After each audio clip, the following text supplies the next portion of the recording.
Ultimamente só mulher que manda em mim. É. Olha aí, pessoal, na parte superior já deve ter aparecido para vocês que eu iniciei a gravação, tá bom? Opa, bom. Vai. Daí a única coisa que eu vou pedir para vocês, podem manter os microfones abertos, só que quem estiver assistindo pelo celular, coloca o celular no silencioso, tá? Porque às vezes vai vibrar alguma coisa e sai a vibração na vídeo também. Tá bom? Então, pessoal, estou aqui com as anotações da aula passada. Então, na aula passada, a gente deu uma olhada sobre motores de combustão interna, né? Então, a gente viu os tipos de motor, parte básica, né? Questão de pistão, bloco em linha, bloco em W, bloco em V, bloco contraposto. Os ciclos de utilização, né? Então, motor estacionário, motor tracionário, motor automotivo. Demos uma olhada ali, uma revisão nos tempos do motor, então tempo de admissão, compressão, exaustão e escape. Mostrei os vídeos para vocês tanto de injeção diesel quanto de ignição ciclo Otto. Mostrei o funcionamento dos motores 4 tempos para vocês e mostrei aqueles vídeos. Beleza? Uhum. Daí o que eu dei de indicativo para vocês estudarem ali então no guia de estudos para essa aula da página 45 a 52, as características do motor, diâmetro por curso, cilindrada, relação volumétrica e torque e potência. Também deixei da página 23 à página 31, potência, cilindrada e taxa de compressão para vocês darem uma olhada. Não sei se os senhores estão acompanhando naquele calendário que eu passei para vocês, as nossas aulas. Pô, eu Então, queria saber a aula de ontem, daí. Vai ser outro dia? a aula de ontem era manutenção de sistemas, né? E o senhor disse que estava com problema no computador? Isso, queimou a fonte do meu computador ontem. E daí eu não Nossa, tinha bateria suficiente para dar aula e a fonte do meu computador é uma fonte de 150 amperes, que o meu computador tem uma placa, meu computador não, né? Meu notebook tem uma placa de vídeo grande e eu não achei aqui em Ponta Grossa para vender. Daí eu pedi de Curitiba e daí pedi para trazerem para mim aqui. Chegou hoje cedo, era umas 9 horas da manhã a placa. chegou, deu certo. Aham. Daí a gente vai repor essa aula sim. Daí a gente vai ajustar um horário para repor essa aula, beleza? Beleza. Ô, professor, só uma dúvida. Pode falar. Aquela lista lá que mandaram no grupo lá de que tá nas aulas em AD lá, sabe? De Uhum. comunicação. Quem não tá na lista pode ficar tranquilo. Quem não tá na lista pode ficar tranquilo. Que daí já passou, já tudo já foi aprovado. Uhum. Show de bola. Então, mas eu passei a lista no grupo da noite? Não, foi o outro professor lá. Eu mato. Ah, o professor Madison, né? Ele Isso. passou uma lista lá no nome. Uhum. Então eu vou conversar sobre isso também com vocês e vou comentar, vou reforçar lá no grupo, tá bom? Então, porque da noite aqui, só um instantinho, deixa eu abrir aqui. Que a gente está com um problema na tarde que é mesmo a condição. Então, da noite seria o Carlos Henrique Sutil, Gislaine Aparecida, Guilherme da Luz Basileski, Guilherme Peterson de Oliveira, o Luiz Wesley William, o Maicon Jordan e o Renan Silva. São esses daí que precisam fazer as atividades. Uhum. Beleza? Quem não tiver nessa lista aí pode ficar despreocupado. Deixa eu só abrir aqui o calendário para vocês. Só um instantinho.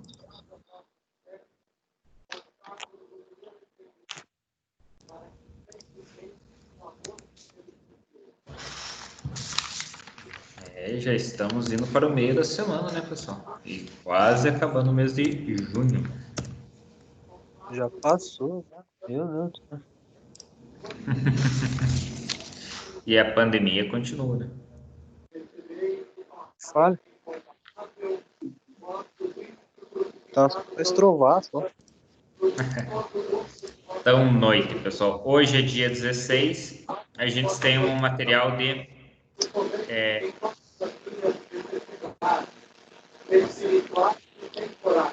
Quem que tá assistindo televisão?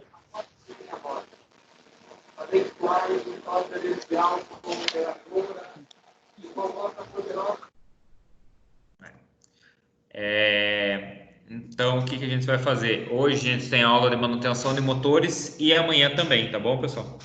Uhum. Então, hoje e amanhã a gente tem aula de manutenção de motores e daí sexta-feira vocês têm aula de vidraçaria e tapeçaria, tá?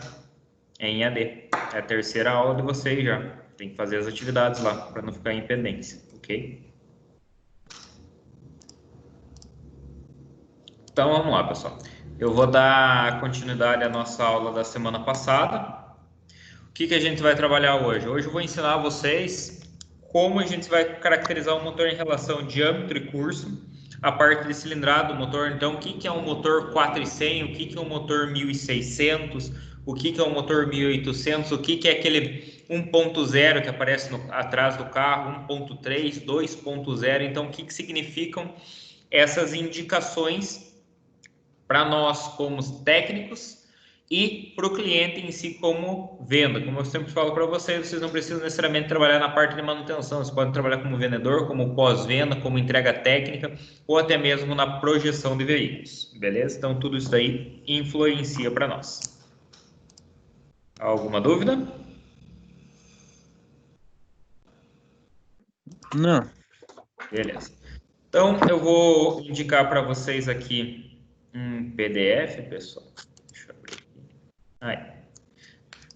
Deixa eu fechar isso daqui. Estão vendo no calendário? Isso daí, ó. Então, vocês devem estar vendo aí na tela de vocês PMS e PMI. Então, quero novamente retomar esses termos, pois esses termos vão influenciar diretamente aí na nossa aula, né? Então, nos conhecimentos que a gente vai ter a partir de agora. Então, o que seria o PMS? PMS, pessoal, também pode ser chamado de DTC, dependendo do manual técnico que você for fazer a leitura. Então, PMS é o que? É o ponto morto superior. E o que é o PMI? Também pode ser chamado de BDC, é o ponto morto inferior. São nessas posições que o êmbolo, vulgo pistão, muda o sentido do movimento no seu máximo, ou seja, todo e qualquer motor ciclo Otto e ciclo diesel, ou até mesmo motor dois tempos, ele tem necessariamente um PMS e ele tem também necessariamente um PMI, certo? O que são isso daí? São as medidas, são as distâncias que o pistão chega de máximo, ou seja, um pistão nunca vai subir se ele estiver em pleno funcionamento, com tudo ok, acima do PMS, ou vai vir a descer abaixo do PMI, a não ser que eu tenha uma quebra mecânica. Somente dessa forma que pode vir a ocorrer um desses dois problemas. Beleza? E entre o PMS e o PMI, eu tenho o curso do cilindro, que é a quantidade que ele desce do PMS para o PMI ou a quantidade que ele sobe do PMI para PMS. E esse curso, pessoal, ele vai influenciar diretamente na capacidade volumétrica do motor. E que é o que vai influenciar diretamente se o motor é um motor 1.0, 1.2, 1.4, 1.6, 1.5, 2.0, 2.5 e assim por diante, beleza? E o que vem a ser isso daí? Tudo isso daí, pessoal, é conhecido como cilindrada. E o que é essa cilindrada? A gente conhece bastante a cilindrada da parte das motos, né? Então você tem lá uma moto 125 cilindradas, você tem uma moto 150 cilindradas, 250, 1000 cilindradas. O que seria uma moto 1000 cilindradas? Uma moto 1000 cilindradas equivale a um motor de um veículo 1.0. Chega muito próximo disso, certo? Os motores a ar, os motores boxer da Volkswagen, Fusca e derivados, né?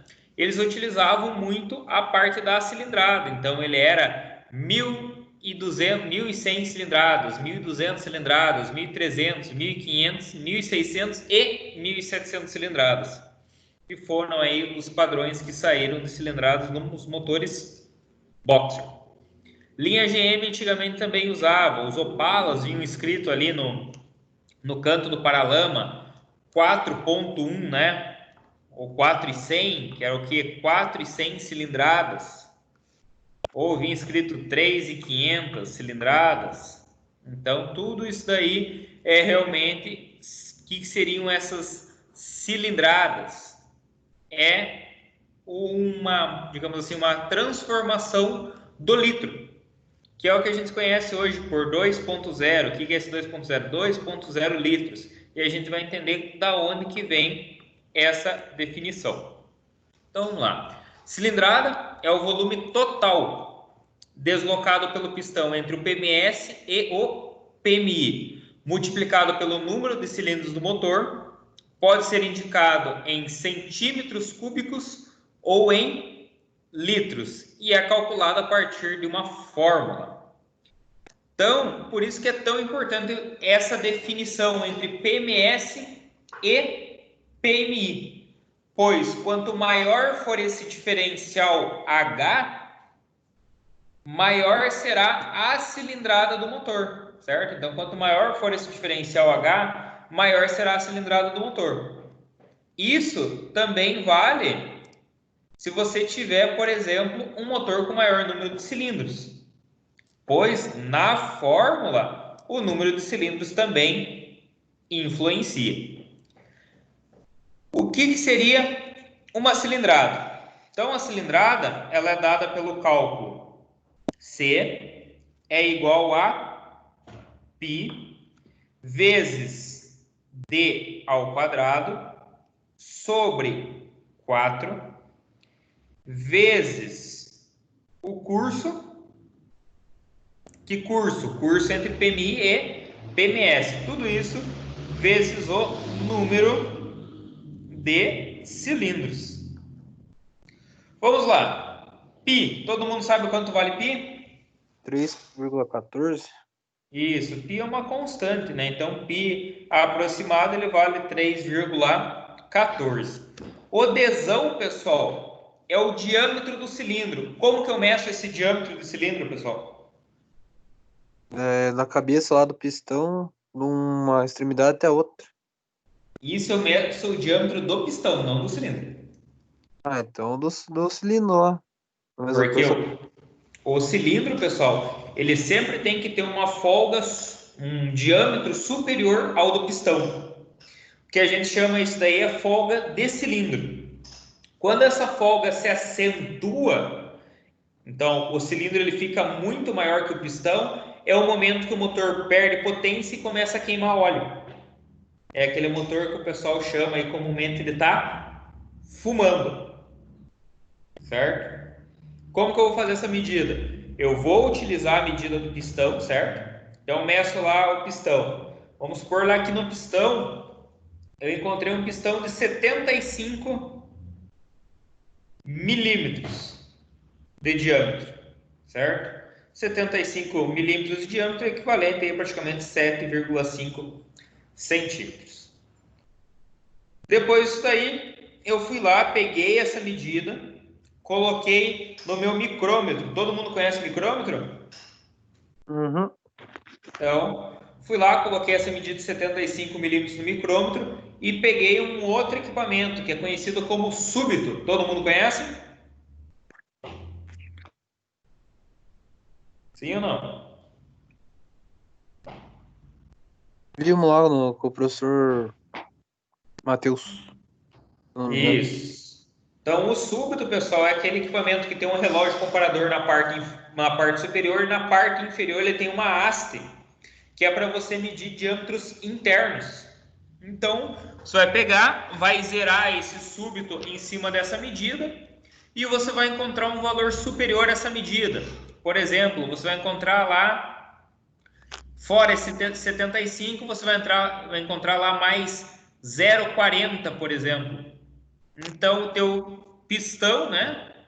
Ele tem um diâmetro aí de 75,4.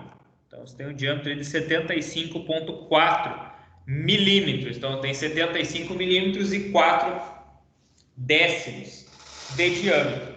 É esse valor que você vai colocar ali no desão e multiplicar, elevar ele ao quadrado, ou seja, multiplicar ele por ele mesmo. Tranquilo? Tudo isso será dividido por 4. Esse 4 é um valor fixo. Vezes o curso. O curso, pessoal, ele vai variar do motor. Existem motores que o pessoal chama de motores bloco longo, que ele tem um curso maior, e motores com bloco com curso pequeno, ou seja, ele tem um volume, um curso menor, vezes o número de cilindros. Quantos cilindros, professor? Depende do carro. Tem carros hoje em dia 3 cilindros, 4 cilindros, 5 cilindros, 6 cilindros, 8 cilindros e assim por diante. Por isso, quando você vê lá, vê no YouTube, vê nesses programas, você vê o motor V8, 5,6 litros. Nossa, é bastante, né? Se você for pensar, 5,6 litros. Então, você vai pegar lá 5,6 litros e vai dividir por 8 cilindros. É o equivalente que cada cilindro comportasse um volume de 700 ml. Ah, mas esse 700 ml é do quê? Esse 700 ml é 700 ml de combustível e ar.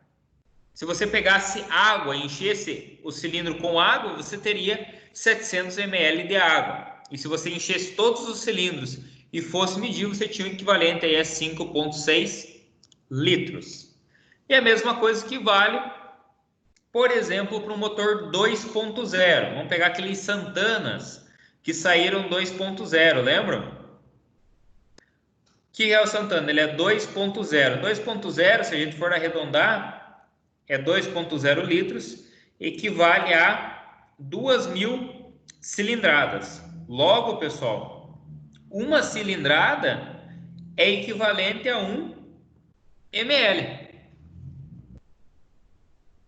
Uma cilindrada equivale a 1 ml. Se a gente for dividir... Opa, pode falar. É 2 litros. Isso, aquele 2.0 lá é 2 litros. Que o motor consegue compreender de ar e combustível. Se a gente for pegar esse 2 litros e dividir por 4 cilindros, é o mesmo que cada cilindro comportasse 500 ml de ar mais combustível. Lembrando que a parte do combustível é a menor parte. Tranquilo? Então, por exemplo, tem papel e caneta aí? Tá na mão aqui. Tá na mão? Então, vamos lá. Anotem a fórmula aí. Essa que está aparecendo para vocês. C é igual a π vezes d ao quadrado sobre 4 vezes o curso do cilindro vezes o número de cilindros. Beleza?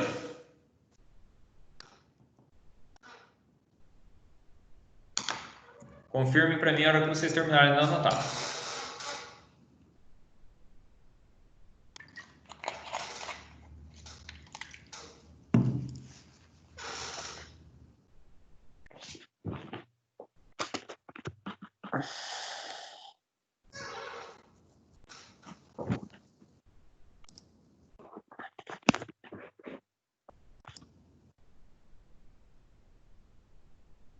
Todo mundo conseguiu? Guilherme, Gabriel, Ronaldo, todo mundo tá com papel? Já anotou? Já anotado, já. Já tá anotado aqui na caderneta. Beleza. Então, pessoal, agora a gente vai exercitar. Estou trabalhando com vocês da mesma forma que eu estarei trabalhando no presencial, tá? Até são esses slides que eu uso no presencial. Vamos lá. Tenho 2 exemplos.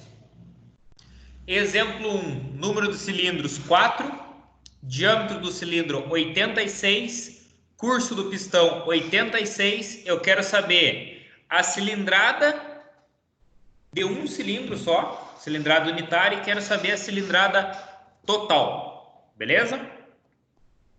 Exemplo 2, número de cilindro 6, diâmetro do cilindro 130, curso do pistão 162. Também quero saber a cilindrada unitária e a cilindrada total. Agora são 19h13, vou deixar aí para vocês fazerem até as 19h20. Se vocês terminarem antes, vocês me avisam. Vou fazer aqui também para a gente conferir, beleza? Entendido. Lembrando que π é 3,5. 14. 14, isso daí.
Ô, professor, Vai lá.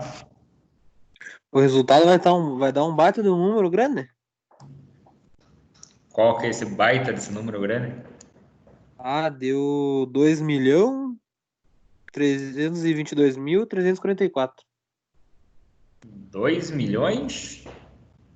322.000 Uhum. e 344.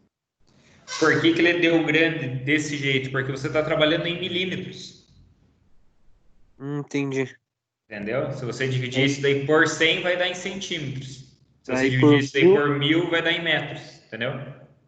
entendi. Cúbicos, tá? Por isso que ele deu um valor grande. Pensa, 2 litros é equivalente a 2.000 centímetros, é equivalente a 2.000 cilindradas. Então, por isso que ele dá um valor grande. Então, se eu dividir por 100 para transformar em centímetro, é a mesma coisa que transformar em litro. Quase. Faça e chega no valor final. Daí a gente vai falar sobre essas divergências. Beleza.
Daí, pessoal, conseguiram fazer?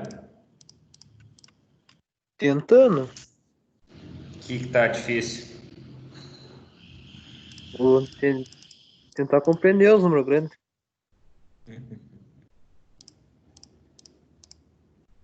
Faça o seguinte, se está com dificuldade, em vez de dividir por 4, divida por 4.000. Divida por 4.000 na parte inferior. Então, a fórmula vai ficar C, abre parênteses, π vezes o diâmetro ao quadrado sobre 4.000 vezes o curso. Faça dessa forma que você vai entender melhor. Do jeito que eu fiz, daí eu usei meio que uma lógica de. Daí esse de 6 cilindros deu 12,8. 12,8 litros? Isso, no total. Exatamente. E cada um dá 3,2 litros. Uhum. Quer ver? Aí no outro é um motor 2,3 e cada cilindro aguenta 580 mililitros. Isso aí. Essa é a lógica que eu achei. Exatamente.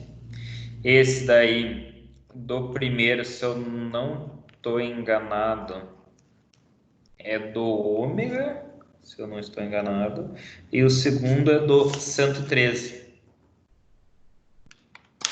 Essa cilindrada é realmente um motor linha diesel, então pode perceber que as medidas do pistão é bem maior, né? Veja bem, um pistão de 130 milímetros. Um pistão de 130 milímetros é um pistão que equivale a 13 centímetros de comprimento. Gigante, troço. Então veja, quase que metade de uma régua escolar, né? Por 162 milímetros de comprimento, equivale a praticamente, equivale, né, 16,20 centímetros de comprimento de curso. Então, um pistão que ele tem um curso muito grande, então, logicamente, vai ser um bloco muito alto e é 6 cilindros, né? Então, é um motor de 13 litros. Então, é um motor bem grande, tá certo isso aí. Então, o primeiro lá ele dava aproximadamente 499 centímetros cúbicos por cilindro, que deu 1997 cilindradas total, que é um motor 2.0. E o segundo dava ali 2.150 aproximadamente cilindros, cilindradas por cilindro, vezes 6 cilindros equivale a 12.895, que é basicamente aí 13 litros. Beleza? Então não é difícil. Como que você faz esse cálculo? Vai medir a diferença do cilindro entre PMI e PMS e vai calcular aí o diâmetro do cilindro. Com isso você consegue a cilindrada do motor. Sabe dizer se o motor é 1.600, sabe dizer que o motor é 1.0, se o motor é 1.8, se o motor é 1.6. Então é uma das formas que a gente consegue identificar se não tiver nenhuma identificação no bloco do motor. Beleza? Uhum. Então isso é bem interessante se for trabalhar numa parte de retífica, alguma coisa, para você entender essa parte. Quando o motor fica lá fora de medida, por exemplo, lá, o motor era 1.6, o motor ficou 1.7 da retífica, o que acontece? Esse diâmetro do cilindro aqui, ele é aumentado, porque é usinado o cilindro devido a algumas imperfeições, algum calo, alguma ovalização que aconteceu, ele é expandido a ponto que ele se torne um motor 1.7 ou um motor 2.1 e deixe de ser esse motor 1.0. Desculpa, deixe de ser esse motor 2.0. Deixa eu só ver bem certinho qual que seria a medida. 86 para 87. 511. Só um instantinho aqui. Vamos ver qual que seria a medida para ele virar 1.7.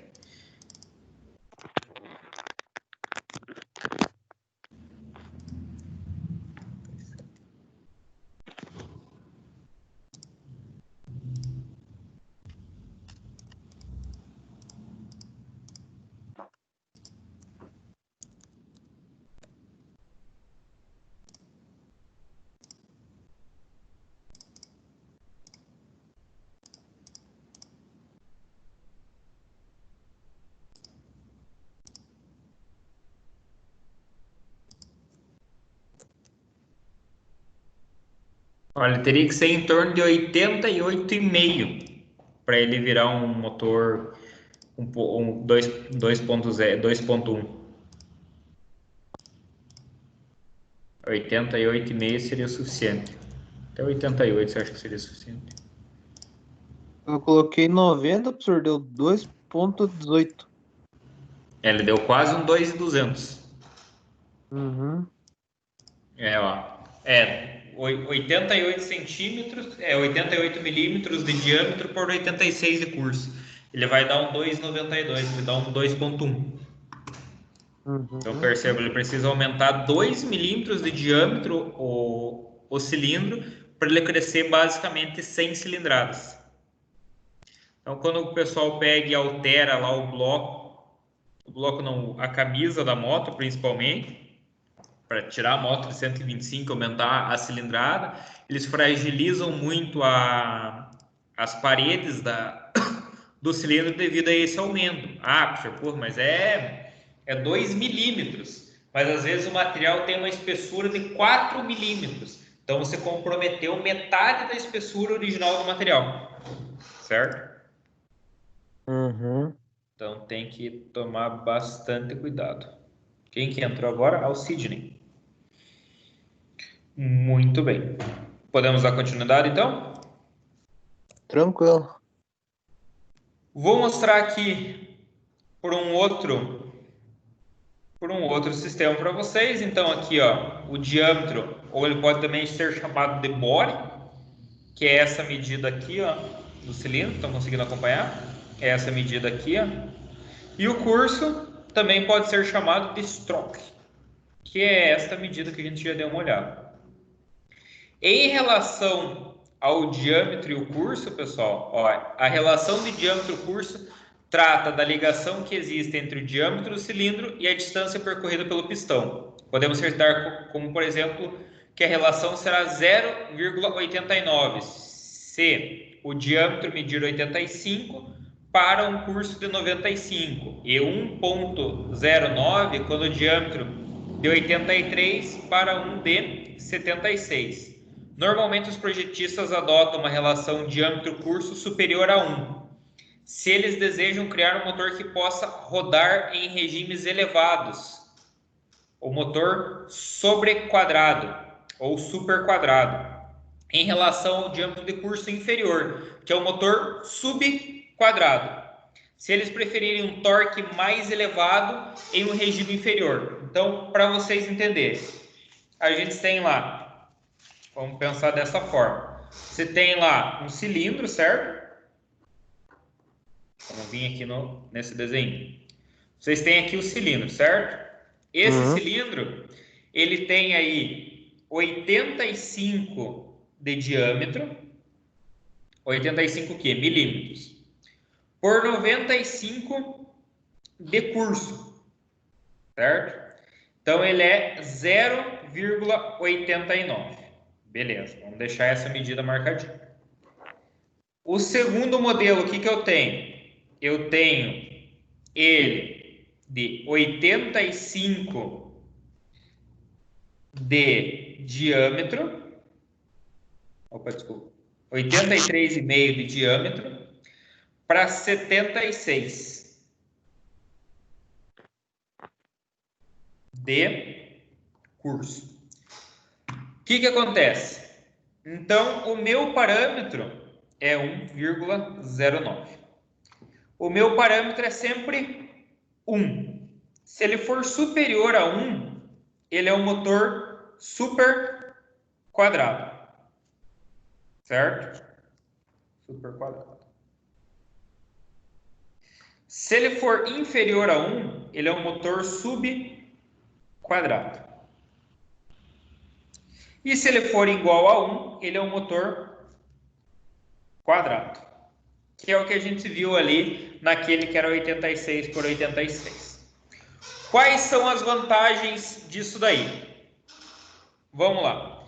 Um motor que tem regimes elevados, ou seja, uma relação de diâmetro e curso inferior a 1, ele tem um torque mais elevado. certo? O que seria esse torque mais elevado? Em baixas rotações, ele valoriza torque. Já um motor, então olha aqui, ó, normalmente os projetistas adotam uma relação diâmetro-curso superior a 1. Se eles desejam criar um motor que possa rodar em regimes elevados. O que seriam regimes elevados? Isso daqui seriam altas rotações. E um diâmetro de curso inferior a 1 subquadrado se eles preferirem um torque mais elevado no regime inferior, ou seja, torque em menores rotações. Olha lá, os motores dos caminhões e tratores de fazenda pertencem normalmente à segunda categoria. Logo, não sei, todo mundo já viu um painel de caminhão? Já. E os demais? Já. Eu vou colocar aqui só para vocês exemplificarem. Painel 124.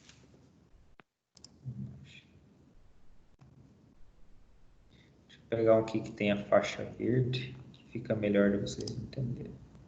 A faixa de torque? Exatamente. Olha lá. É o 124? Eu vou colocar no 124, só para vocês darem uma olhada. Olha lá. Então a gente tem aqui, estão conseguindo ver? Uhum. Olha lá, esse aqui que tem a faixinha verde. Então, percebam que esse motor ele trabalha ali até no máximo. Opa, cliquei na imagem. Aí, ó, agora ficou melhor ainda. Ele trabalha no máximo, pode falar. Trabalha no máximo até 3.000 RPMs. Se você for pegar um carro marca ali até 7.500, 8.000, 10.000 RPMs, dependendo do modelo. Esse daqui ele trabalha até 3.000 RPMs. Qual que é a faixa ideal, a faixa verde que o pessoal fala? Que tem a melhor relação torque, potência e consumo de combustível. Entre 1.000 e 1.500 RPMs. Certo? Por quê? Porque ele é um motor subquadrado. Ele é um motor que valoriza torque e não um motor que valoriza rotações. Se a gente for pegar uma Ferrari ela vai ter ali um motor super quadrado, porque é o carro que trabalha na casa dos 10.000, 11.000 RPMs. Então são ali basicamente 4 vezes mais do que uma rotação máxima de um caminhão. Então a linha diesel, o que difere muito da linha diesel antiga, das caminhonetes antigas para as caminhonetes de hoje em dia você consegue alcançar com uma caminhonete diesel facilmente 140, 150, 160 km por hora. Algo que você não conseguia alcançar há 30 anos atrás, por exemplo, com uma F1000, que tem quase que a mesma potência, porém a disposição do motor era diferente. Era um motor que tinha uma construção física diferente. Ele tinha uma construção física para torque, não para rotação e, por consequência, velocidade. Beleza? Uhum. E o motor quadrado é aquele motor equilibrado. Aquele motor que ele vai conseguir alcançar umas rotações maiores e ter a faixa de torque um pouquinho, ainda vai ter um pouco de faixa de torque embaixo, porém ele não tende para nenhum dos extremos, nem um carro que tem alta rotação e nem uma linha diesel que tem alto torque em baixa rotação. É um carro comum. Sim, seria um carro comum, mas a grande maioria ele fica próximo desse quadrado ou ele acaba tendendo pro super quadrado.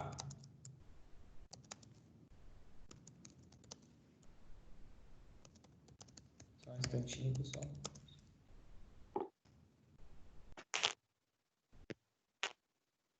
Beleza? Alguma dúvida em relação a isso? Não. Não, tranquilo. Beleza. Deixa eu compartilhar a outra tela com vocês aqui. Estava vendo isso aqui. E tá aí, ó, como que é feito isso daí, ó, ponto morto inferior, ponto morto superior, curso e diâmetro do cilindro. Diâmetro 83,5, curso 76. Vou dividir ali 83,5 por 76, eu vou ter um valor de 1,098. Tranquilo? Outro ponto interessante que é muito bom vocês marcarem, olha lá, que é o resuminho do que a gente acabou de fazer. A cilindrada de um motor corresponde ao volume da mistura de combustível deslocado por um curso do pistão de PMS ao PMI, multiplicado pelo número de cilindros. Para calcular o volume de um cilindro, basta multiplicar a medida da superfície do pistão pela medida do seu curso. Como exemplo, podemos citar um motor de 4 cilindros, que foi aquele primeiro exemplo que a gente fez, 86 por 86, cujo valor unitário seja 500 cilindradas ou centímetros cúbicos. Nesse caso, ele terá uma cilindrada de 2.000 cilindradas ou 2.000 centímetros cúbicos, que equivale a 2 litros. Então, se vocês quiserem marcar para vocês, é bem interessante que 1.000 centímetros cúbicos equivalem a 1 litro, beleza? Por isso que, por questões estéticas, deixou de ser aquele 2.000 para 2.0, deixou de ser aquele 1.600 cilindradas para 1.6. Cálculo está aqui, você já conhece o cálculo, a gente já fez ele, né? Então tá aí, ó. Cálculo bem tranquilo. Alguma dúvida? Parece que aquela fórmula ali é mais fácil. Temos como exemplo um cilindro cujo diâmetro é de 100 milímetros e o curso é 80, calculamos suas cilindradas. Π é igual a R ao quadrado vezes C. Qual que é a diferença dela? Que ela não usa o diâmetro, ela usa o raio. Acaba até sendo um pouquinho mais simples. Então, que nem aquele que a gente fez, em vez de usar lá 86, né? Usaria 43 milímetros.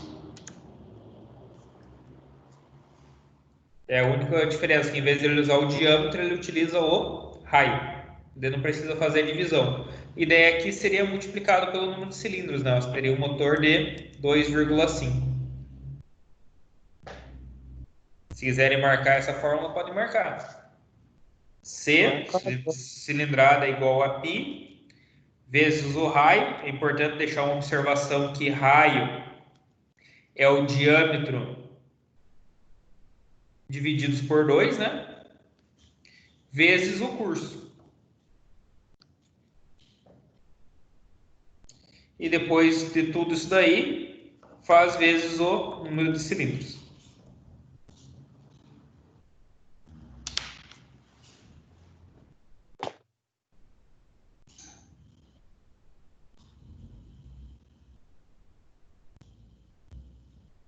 Então, a parte de motor, pessoal, ela é bem mais meticulosa, né? Essa parte inicial são mais as partes de cálculo, e para você fazer a montagem, desmontagem de toda a metrologia do motor, vocês vão ter que estar bem afiado com a parte de metrologia, paquímetro, micrômetro, relógio comparador, súbito, entre outros aí, vão ter que estar bem afinado com isso daí e vão ter que estar bom de cálculo também.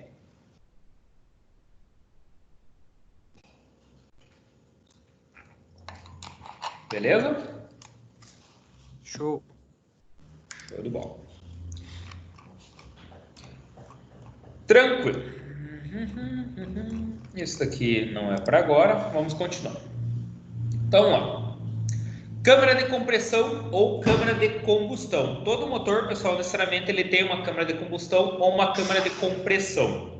Nos motores ciclo-Otto, na sua grande maioria, essa câmara de compressão ou câmara de combustão, ela fica alocada no cabeçote do motor, certo? Entretanto, como está na primeira imagem aqui, a imagem da esquerda, opa, perdão, essa região aqui, ó.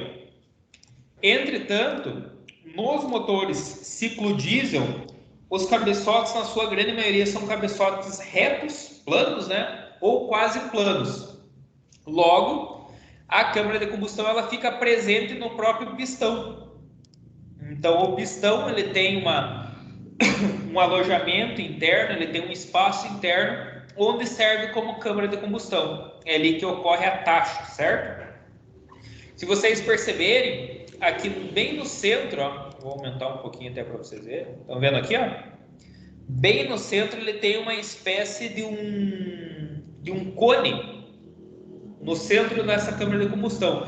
Esse cone aqui, pessoal, é para dissipação de combustível, tá? Como o combustível é injetado a alta pressão, ele é direcionado para esse cone, ele bate nesse cone e dissipa o combustível, fazendo com que ele pulverize junto com o ar a alta temperatura e tenha uma melhor queima.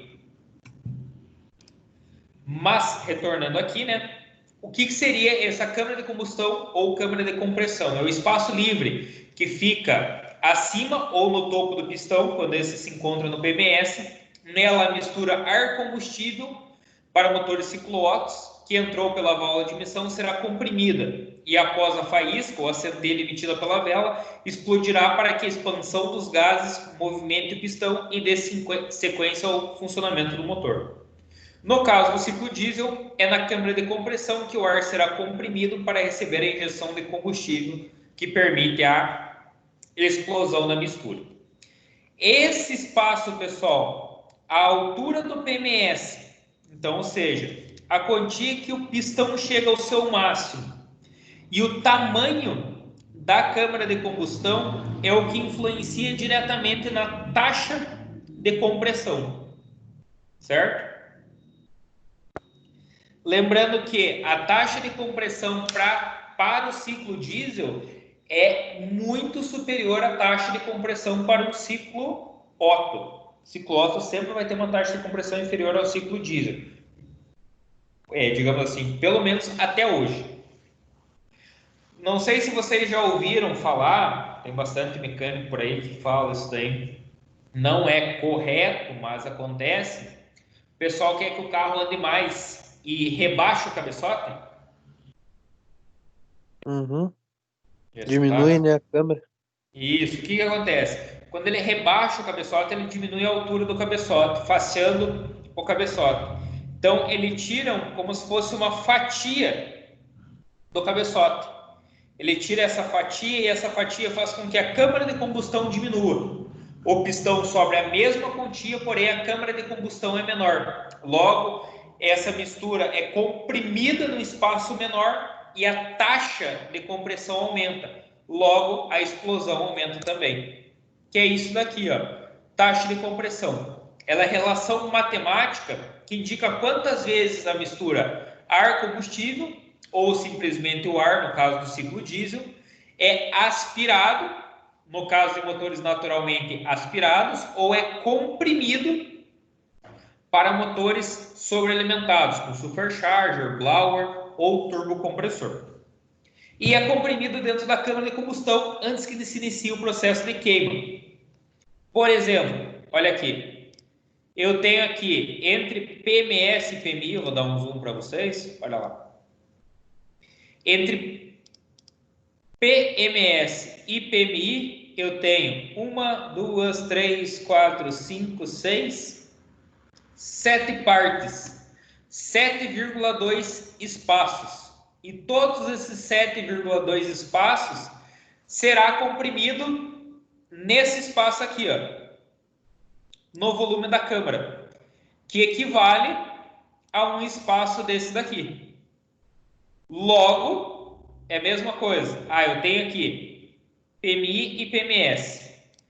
Eu vou medir esse PMI e PMS com o volume que eu tenho da minha câmara de combustão.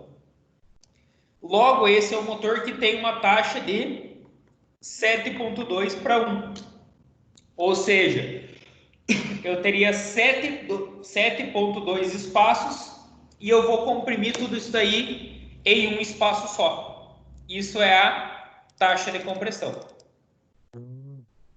Deu para entender? Deu. Beleza. Daí a câmera equivale a um desses 7,2. Isso, a câmara equivale a um desses 7,2. Daí, quando ocorre o rebaixamento do cabeçote, o que acontece? Não, vamos supor que esse espaço eu consigo dividir em 7,2 partes iguais. Quando eu rebaixo o cabeçote, esse espaço, como a minha amostra de medida é menor, ele é 8,3 partes que eu consigo dividir igual. Então, a taxa de compressão deixa de ser 7,2 e passa para 8,3. Porque a minha parte de referência fica menor. Pense da seguinte forma. Eu tenho lá um pano que eu quero medir. Certo? Tem um pedaço de pano que eu quero medir. E eu vou medir ele com uma régua de 1 centímetro. Eu tenho que medir esse pano 10 vezes. Certo? 10 centímetros. 10 centímetros. Então, ele tem uma taxa, entre aspas, de 10 para 1, porque minha amostra é de 1 centímetro, que seria o tamanho da minha câmara de combustão, né? O volume da minha câmara de combustão, 1 centímetro cúbico. E eu consegui dividir em 10 vezes iguais. Agora eu vou lá e vou pegar uma régua de meio centímetro. Quantas vezes eu vou ter que fazer a mesma medida? Daí fica 20 partes, né? 20 partes. Então, seria 20 para 1. É mais ou menos essa a ideia. Uhum. Ó, do ponto de vista termodinâmico, ou seja, a taxa de compressão é diretamente responsável pelo rendimento térmico do motor. Quanto maior a taxa de compressão, melhor será o aproveitamento energético que o motor estará fazendo do combustível consumido. Há limitações físicas e técnicas para a simples aplicação da taxa, que envolve algumas propriedades específicas de cada combustível. Ou seja, motor a gasolina tem uma taxa de compressão. Motor a álcool tem outra taxa de compressão. Motor a diesel tem outra taxa de compressão. Motores flex tem outra taxa de compressão. Então, varia muito a taxa de compressão conforme o combustível que é utilizado. Até porque tem casos de pré-ignição, ou combustível suporta ser comprimido sem auto-ignição até uma determinada temperatura. Se essa taxa de compressão for muito alta, o ar excede essa temperatura e o combustível entra em queima sozinho sem que ocorra a centelha. Então, são algumas limitações técnicas que a gente tem. Beleza? Uhum. Então, olha lá. Mesma coisa aqui, ó. Relação volumétrica ou taxa de compressão. Denomina-se a relação volumétrica a relação existente entre o volume da mistura de ar combustível contida no cilindro, quando o pistão encontra-se no ponto morto inferior, ou seja, quando cabe todo aquele volume dentro do cilindro, e o volume da mistura comprimida, quando o pistão encontra-se no ponto morto superior. Esse exemplo da figura 38, ó. Se durante o curso de compressão o volume admitido em um cilindro é de 500 centímetros cúbicos, é comprimido numa área de 50 centímetros cúbicos, diz que a taxa de compressão é de 10 para 1. Ou seja, eu tenho 450 do volume do cilindro mais 50 da câmara de combustão. E eu vou comprimir todo esse 450 dentro de um volume de 50. Com isso, eu consigo uma taxa de 10 para 1. Olha lá. Volume. Vou pegar aqui a relação de compressão. Volume do cilindro mais o volume da câmara dividido pelo volume da câmara. Eu tenho a taxa de compressão, que é o que eu tenho nesta fórmula aqui para os senhores. Olha lá, cilindrada do motor, né? Cilindrada do tamanho do cilindro, volume da câmara, dividido pelo volume da câmara de combustão.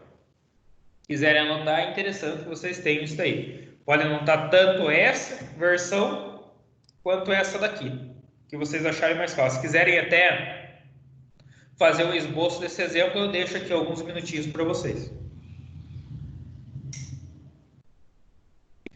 Lembrando, pessoal, eu vou disponibilizar todo esse material para vocês lá no grupo, né? Já está disponibilizado, é aquele material que eu dei no indicativo para estudo para vocês. Porém, às vezes fazendo as suas anotações, vocês conseguem ter um aproveitamento melhor. Então, eu vou deixar aí uns 3 minutinhos para vocês conseguirem fazer um esboço desse esquema, beleza?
Conseguiram copiar aí, pessoal?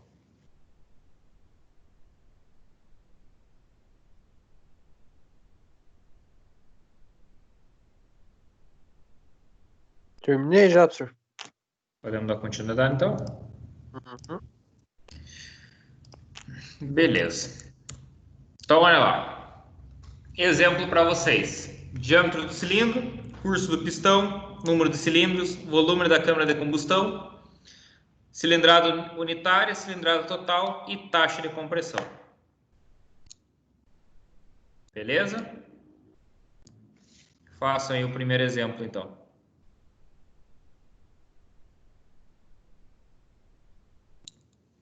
Veja o valor que vocês vão encontrar. Pode usar naquela fórmula lá que dá tudo certo.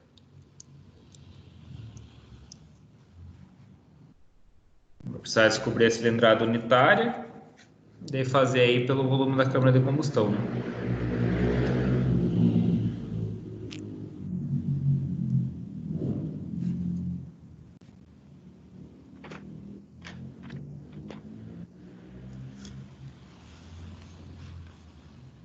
agora tem que fazer os 3. Fazer os 3 agora. Entendi.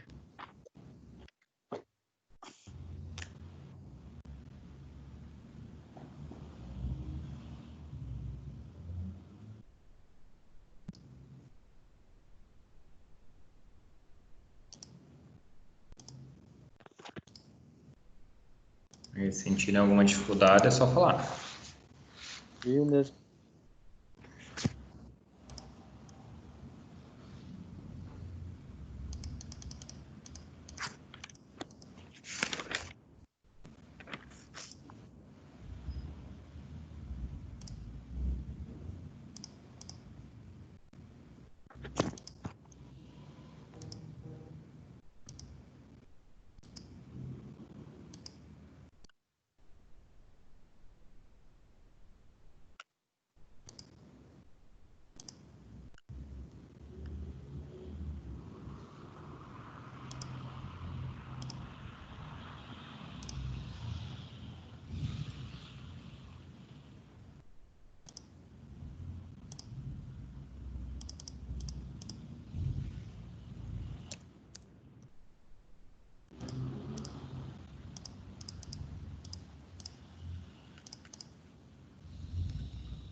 Ô, professor, Pode falar. ali daí no valor unitário vai ser o que eu achar menos o 47 do primeiro exemplo para fazer o TC. Isso, exatamente.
Ô, professor, Uhum.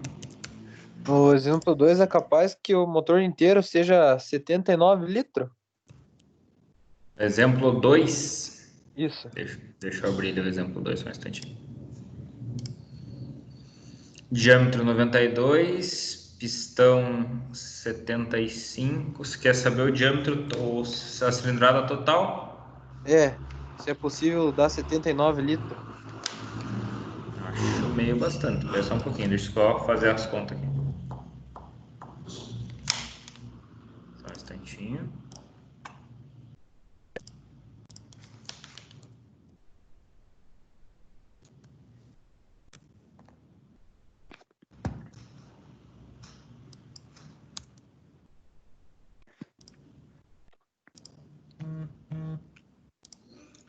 Então ela vai dar 92 por 75,2. Calcular. Ele vai dar meio litro por cilindro.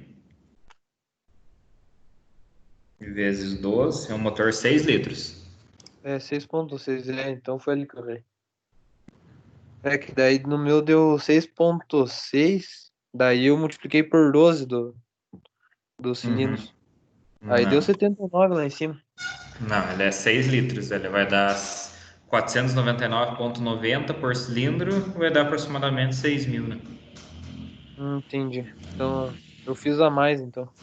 Uhum. Você multiplicou duas vezes por 12.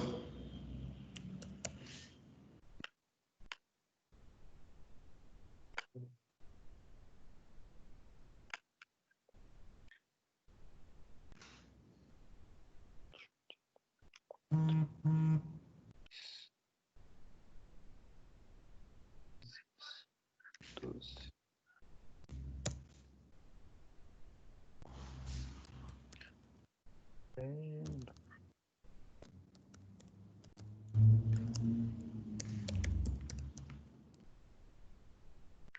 Sendo.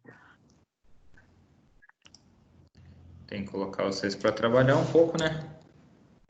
Hum.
Uhum. Deu certo? Agora batendo a cabeça aqui, deu. Ah, mas é assim mesmo? Tá tentando ver como que ia chegar no resultado. Daí, Uhum. toquei a cabeça, peguei até outro exemplo ali pra acertar. Aí deu certo. Aí, ó, que beleza. Bom, eu acho que deu certo, né, professor? Olha assim, eu espero, né? Quanto que deu? Deu, o volume da câmera deu 49,375. Uhum. Isso aí. Centímetros cúbicos, né? Isso aí. Show de bola. Eu Beleza, cadê? fiz de novo ali para achar o do segundo exemplo, o Uhum. 6,6, né? Eu não multipliquei por 12, daí deu 6,6. Se multiplicar por 12, daí dá 79. Uhum. Daí Não, mas é, parece mas, que mas é isso bateu de daí. novo o 12. Uhum. Mas da onde que usou o 12, será, né? Hã? Que eu só fiz o 92 ao quadrado, aí vezes o π, daí dividido por Uhum. 4. Chegou no 6,6. Isso. Que daí você conseguiu a cilindrada unitária, né? O 6,6 no total. 6,6 no total? Não, homem. 6,6 vezes 12. Daí dá aquele 79. Não, ó, porque você vai fazer, ó. Você vai fazer lá diâmetro do cilindro, né? Pi, que é 3,14, vezes 46 ao quadrado, vezes 75,2, vezes 12. Não, tá certinho, dá 5.995. Que dá o 6 usando o 12. Se você usar o 12, só dá 499.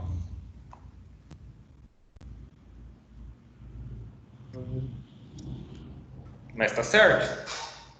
Ele dá 6. Os demais conseguiram fazer? Estão aí ainda? Guilherme, Tamo sim. Gabriel, Sidney.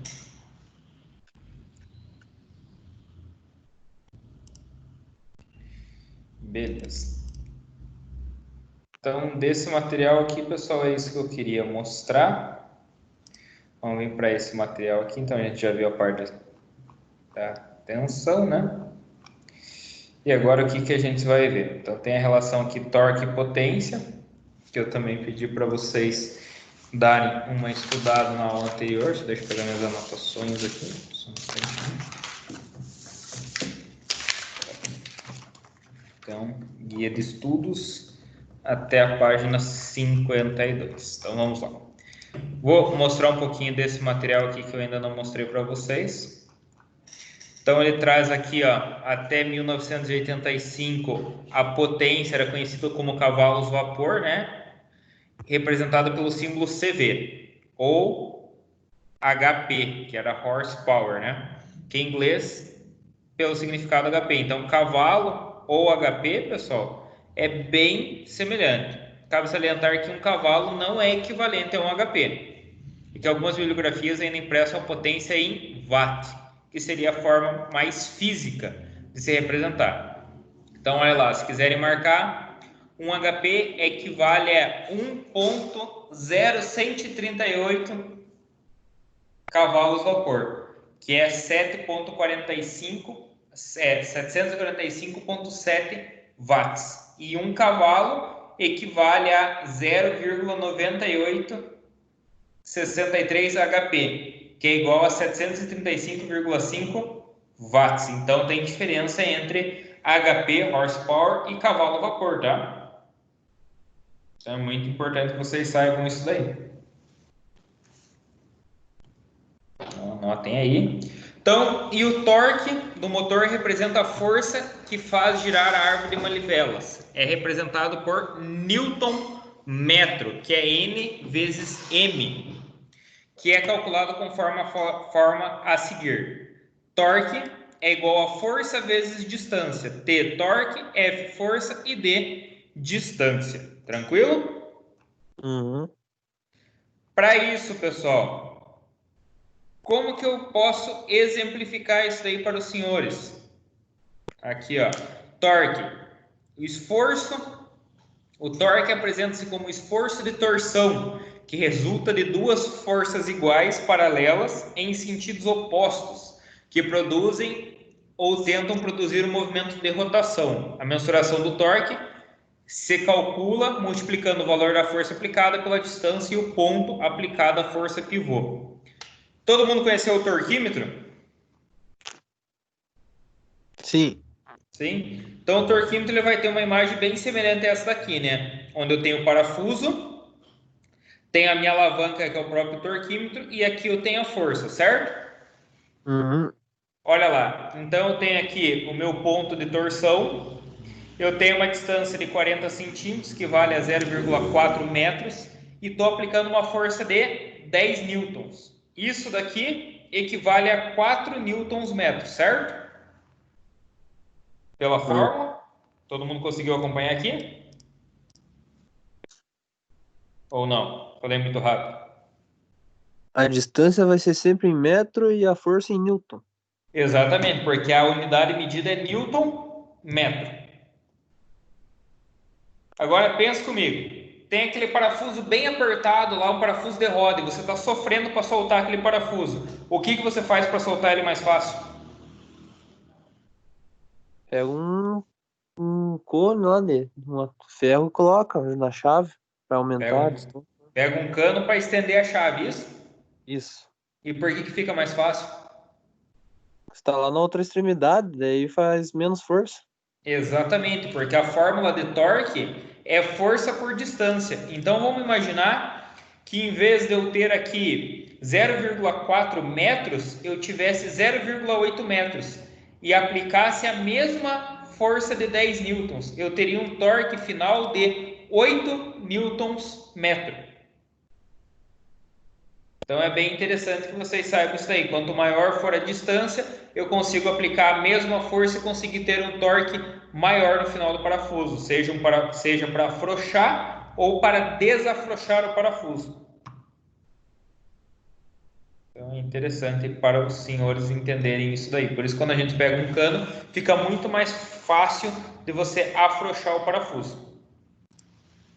Aqui, novamente, se vocês quiserem dar uma lida depois, tem uma explicação aqui sobre a parte de cilindrada que a gente já trabalhou. Ele faz aqui o cálculo, também traz umas exemplificações. Parte de taxa também ele traz algumas exemplificações que a gente já comentou, né? Olha aí, ó.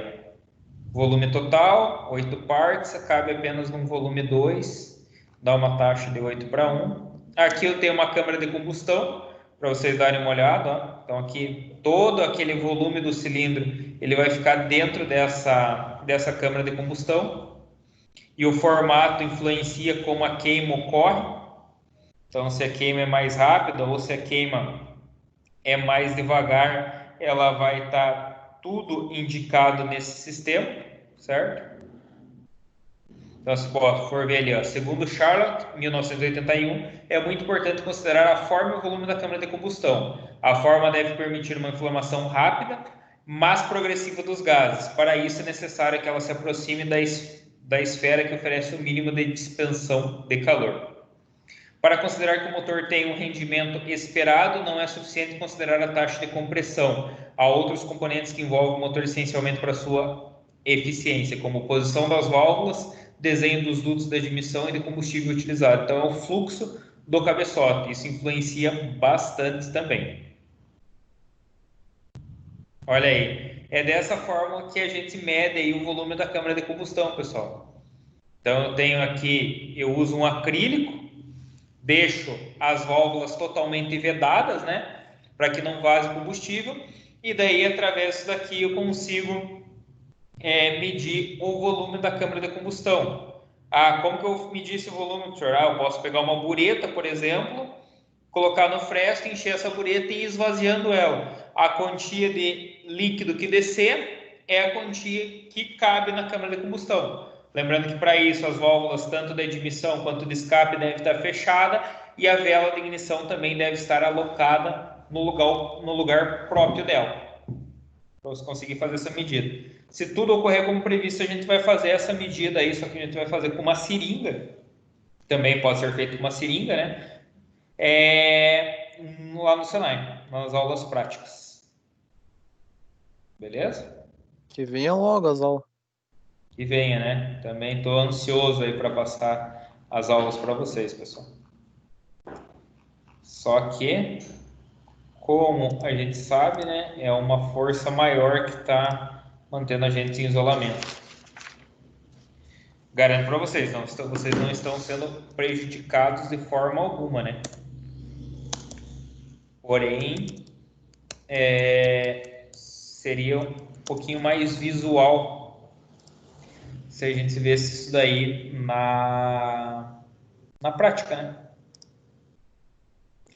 Lembrando, pessoal, em relação às taxas de compressão, lembra que eu falei para vocês que a taxa de compressão muda de combustível para combustível? Uhum.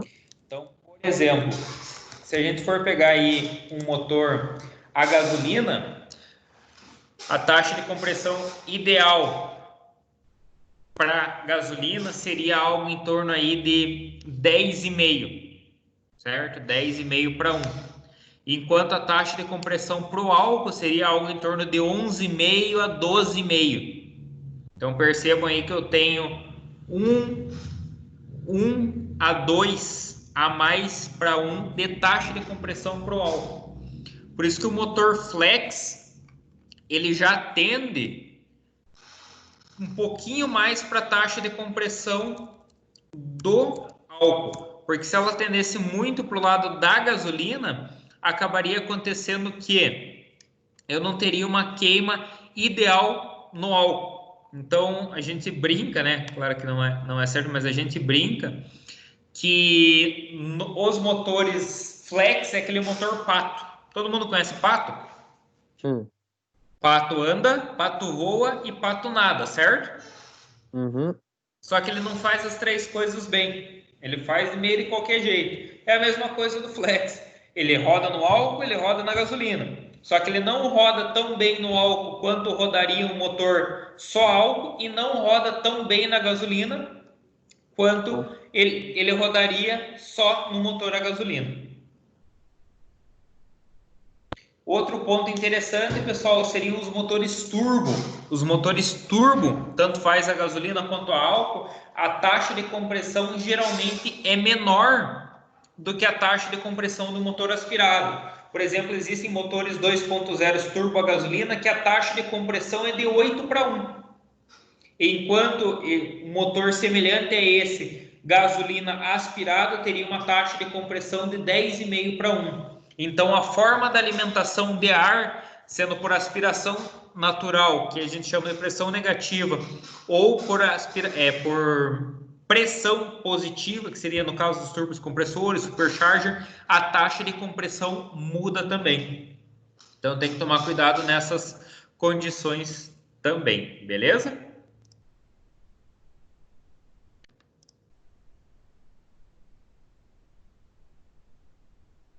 Tranquilo, pessoal? Tranquilo. Alguma dúvida?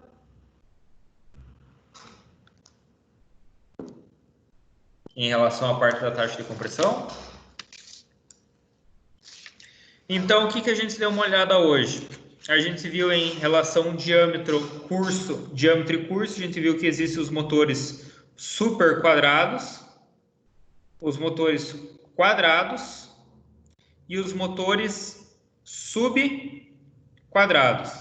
Vimos a cilindrada também, que a cilindrada varia de acordo com o número de cilindros e o volume admitido entre o diâmetro de PMI e PMS.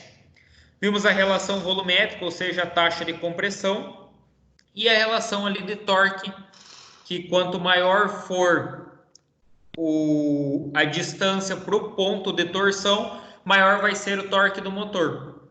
Beleza? Beleza.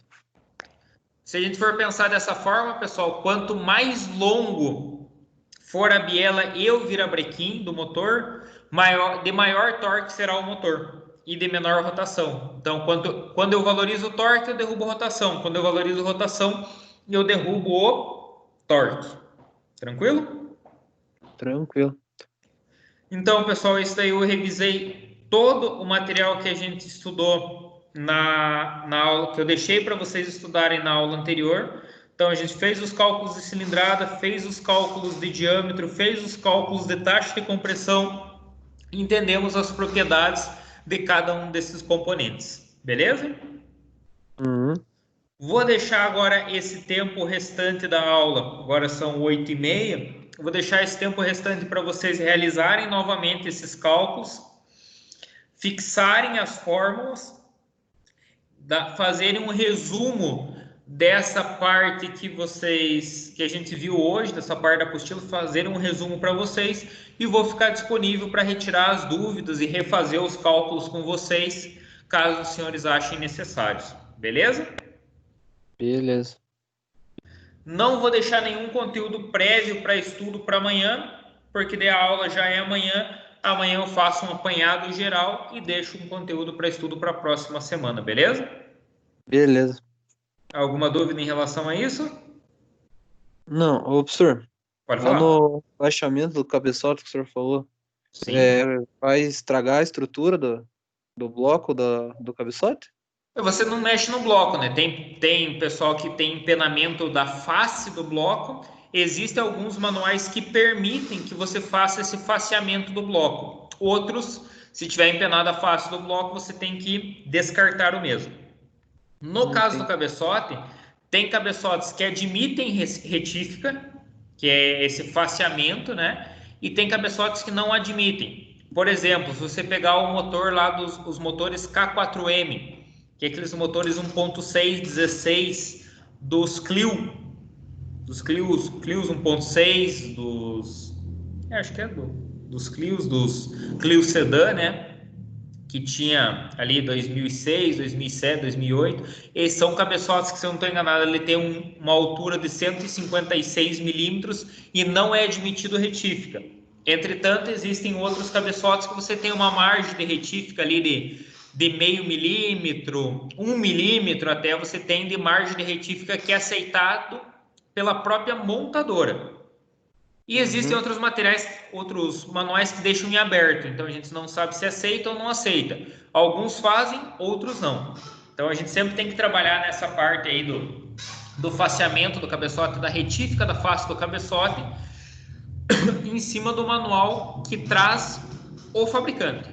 Então existem motores que aceitam, existem motores que não aceitam. Uhum. Daí, claro, o pessoal que pensa em performance e tudo mais, faz isso daí, só que é tudo aquilo, né, pessoal? Tudo que você faz para aumentar a potência do veículo, fora dos padrões originais, ele acaba reduzindo a vida útil dos componentes, né? E aí que nem essas motos mexidas, que tem muito pesado que faz, eles mexem lá no cilindro e nesse cabeçote também. E no cabeçote, exatamente. Trocam válvulas, por exemplo, e quando a gente chegar lá em cabeçote, eu vou falar, coloca uma válvula para ter uma admissão de ar e combustível maior. Trocam o comando para a válvula ficar aberta por mais tempo e admitir ainda mais ar e combustível. Só que tudo isso reduz consideravelmente a vida útil, né? Por exemplo, a moto fica aquecendo mais. Então a moto fica aquecendo mais, tem um perigo maior de quebra, ela aumenta consideravelmente o consumo de combustível. Então você ganha de um lado, mas acaba perdendo pelo outro, né? E a vida útil cai consideravelmente. Uhum. E é só isso agora. Beleza. O resto do pessoal aí, Guilherme, Gabriel, Sidney.